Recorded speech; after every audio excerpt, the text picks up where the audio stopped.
आज मैं आपके साथ मैरी बिस्किट के ऐसी रेसिपी शेयर करने वाली हूँ जो कम खर्चे में भी बनेगी और इसमें इंटरेस्टिंग ट्विस्ट होगा कि इसमें हमने स्टफिंग भी भरी है। बच्चे क्या बड़ों को भी ये बहुत ज़्यादा पसंद आने वाली है। मैरी बिस्किट से बनने वाले मैरी बिस्किट के ट्रफल बनाना स्टार्ट करेंगे। तो सबसे पहले यहाँ पे मैं 10 रुपये वाले 2 पैकेट मैरी लाइक बिस्किट के लिए हूँ। 2 पैकेट में से 1 पैकेट का इस्तेमाल हम अभी करने वाले हैं।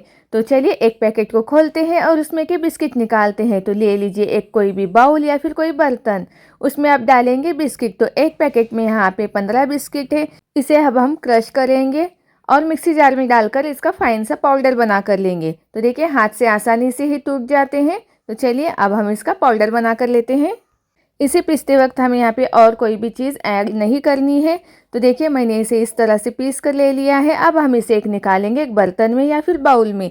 अब यहाँ पे लेंगे डेसिकेटेड कोकोनट पाउडर और मिल्क पाउडर। इन दोनों का मेजरमेंट सेम होना चाहिए। मैरी बिस्किट पीसने के बाद एक कटोरी हो जाती है तो आपको डेसिकेटेड कोकोनट पाउडर और मिल्क पाउडर आधी आधी कटोरी लेनी है। उसी के साथ यहाँ पे मैं ले रही हूँ चॉकलेट सिरप। आप चाहे तो डेयरी मिल्क चॉकलेट भी ले सकते हैं, लेकिन मेरे पास चॉकलेट सिरप अवेलेबल है इसीलिए मैं ले रही हूँ। तो 1 चम्मच इसका भी इस्तेमाल करेंगे और इन सारी चीज़ों को अच्छे से मिक्स करेंगे हाथ से या फिर चम्मच की सहायता से। तो ये इस तरह से मिक्स हो गया है और ये अभी भी बहुत ज़्यादा सूखा है, इसलिए हम यहाँ पे डालेंगे दूध। तो दूध का इस्तेमाल थोड़ा थोड़ा डालेंगे। जैसे यहाँ पे थोड़ा सा टाइट डो बनकर तैयार हो जाएगा हम दूध डालना बंद कर देंगे। तो देखिए मैंने इसे इस तरह से बना कर ले लिया है। तो बस यहाँ पे मुझे 2 से 3 टेबलस्पून दूध का इस्तेमाल हुआ है, बाकी का दूध बचा हुआ है। तो चलिए अब इसे साइड में रखते हैं और बाकी की तैयारी करते हैं। इसके अंदर स्टफिंग किस तरह से बनानी है। तो उसके लिए यहाँ पे लेने हैं 2 ब्रेड के स्लाइसेस और इसे भी मिक्सी जार में पीस कर लेना है। आप इसे बिना पीसे भी बना सकते हैं, लेकिन इसके अंदर की जो स्टफिंग का टेक्सचर है बहुत ही अच्छा स्मूथ आना चाहिए, इसीलिए हम इसे पीस कर लेंगे। तो देखिए पीसने के बाद एक बाउल में निकाल कर लेंगे।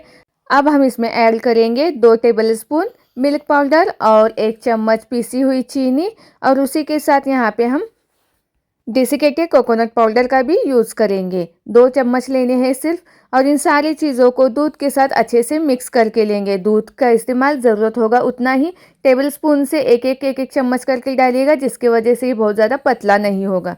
और ज़्यादा पतला भी होगा तो आप इसे फ्रिज में रखिए 5-10 मिनट के लिए, ये अपने आप फिर से टाइट हो जाएगा। उसी के साथ अपने टेस्ट के अकॉर्डिंग कुछ ड्राई फ्रूट्स भी डालने हैं, जैसे कि यहाँ पे मैंने 2-4 काजू और 2-3 बादाम को लिए हैं, क्रश करके लिया है और इन सब चीज़ों को भी मिक्स कर लेंगे। तो इस तरह से यहाँ पे ये डो बन गया है। अब हम लेंगे बाकी की तैयारी करने के लिए सारी चीज़ें। तो देखिए यहाँ पे मैंने गोल्डन बॉल्स भी लिए हैं। ऑप्शनल है, अगर आपको पसंद है तो आप ले सकते हैं या फिर स्किप कर सकते हैं। तो सबसे पहले हमने जो मैरी बिस्किट का डो बना कर लिया है उसे अच्छे से मस लेंगे ताकि वो अच्छे से सेट हो जाए। तो देखिए ये इस तरह से बन गया है। अब हम इसे ना इस तरह से गोल शेप दे देंगे और जो हमने ब्रेड वाली स्टफिंग बनाई है उसमें से थोड़ा सा हिस्सा लेकर उसे भी गोल बनाकर इसके अंदर भर देंगे। इसके अंदर भरने के बाद हल्के हाथों से प्रेस करते हुए इसका गोल लड्डू वाला शेप देंगे। तो इस तरह से यहाँ पे हमारे बिस्किट ट्रफल बनकर तैयार है। मैंने सभी ट्रफल को इसी तरह से बना कर लिया है।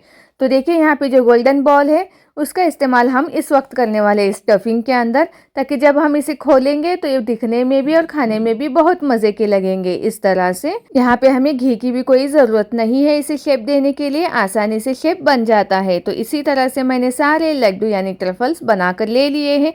तो चलिए अब हम इसे और भी ज़्यादा डेकोरेट करते हैं जिससे खाने में अच्छा लगे। आप इसे कुकिंग कॉम्पिटिशन में भी यूज़ कर सकते हैं। तो सबसे पहले हमें सारे लड्डू को एक प्लेट में लेना है और जब भी आप प्लेट यूज़ करें तो वाइट वाली प्लेट यूज़ करें। उसके ऊपर आप यहाँ पे हम डालेंगे मिल्की बार। तो यहाँ पे मिल्की बार यूज़ कर सकते हैं या फिर आप वाइट चॉकलेट अगर आपके पास घर पर अवेलेबल है तो वो डाल सकते हैं। गर्म पानी में इसे थोड़ा सा रख दीजिए 1-2 मिनट के लिए, अपने आप पतला हो जाएगा। फिर उसे आप इस तरह से डाल दीजिए लड्डू के ऊपर, आपको जिस तरह से पसंद है उस तरह से। दिखने में भी और खाने में भी बहुत मज़े के लगते हैं। मिल्की बार को सेट होने के लिए 5-10 मिनट के लिए ऐसे ही छोड़ दीजिए या फिर फ्रिज में रख दीजिए।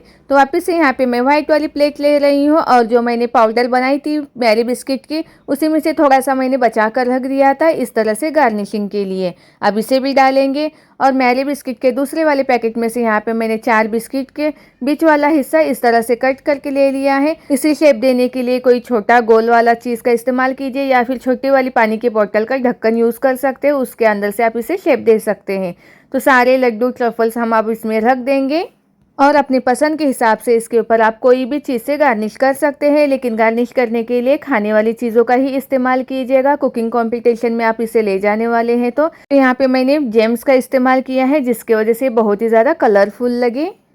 केक के ऊपर जो डाला जाता है गोल्डन बॉल्स और सिल्वर सेव का भी इस्तेमाल मैंने यहाँ पे किया है। ये आपको बाज़ार में आसानी से मिल जाएगा।